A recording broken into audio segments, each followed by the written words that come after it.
எல்லாருக்குமே ஒரு ஆசை இருக்கும், லைஃப் டிஃப்ரெண்ட்டாக மாறணும் அப்படின்னு நினைப்போம்.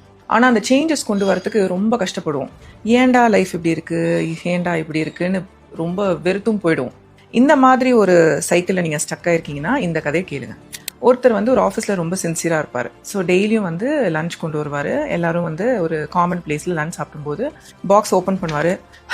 இன்னைக்கும் கத்திரிக்காவா அப்படின்னு நினச்சி சாப்பிடுவார். அடுத்த நாள் என்ன ஆகும், திரும்ப ஓப்பன் பண்ணுவார். கடவுளே இன்னைக்கும் கத்திரிக்காவா அப்படின்வாரு. அடுத்த நாள் திரும்ப ஓப்பன் பண்ணுவார், கத்திரிக்காய் தான் இருக்கும். அதுக்கு அடுத்த நாள் கத்திரிக்காய். டெய்லியும் புலம்பிக்கிட்டே அந்த லஞ்சை சாப்பிடுவார். கூட இருக்கிறவங்க எல்லாம் இதை பார்த்துட்டே இருப்பாங்க. பார்த்துட்டு ஒரு நாள் வந்து அவங்க வந்து கண்ட்ரோல் பண்ண முடியாமல் கேட்டாங்க, ஏன் சார் டெய்லியும் கத்திரிக்காய் கொண்டு வரீங்க, இவ்வளோ கஷ்டப்படுறீங்க, உங்க ஒய்ஃப் கிட்ட கேட்டு கொஞ்சம் வேற ஏதாவது சமைச்சு கொடுக்க சொல்லுங்களேன் சார் அப்படின்வாங்க. அவர் சொல்வாரு, அது முடியாதே சார் அப்படின்வாரு. ஏன் சார் முடியாது அப்படின்னு கேட்பாங்க. ஏன்னா சமைக்கிறதே நான் தானே சார் அப்படின்னு. அந்த மாதிரி நீங்க டெய்லியும் கத்திரிக்காய் வாங்கி சமைச்சிங்கன்னா உங்களுக்கு லஞ்ச்ல கத்திரிக்காய் தான் இருக்கும். அதுல புலம்பி என்ன பண்றது?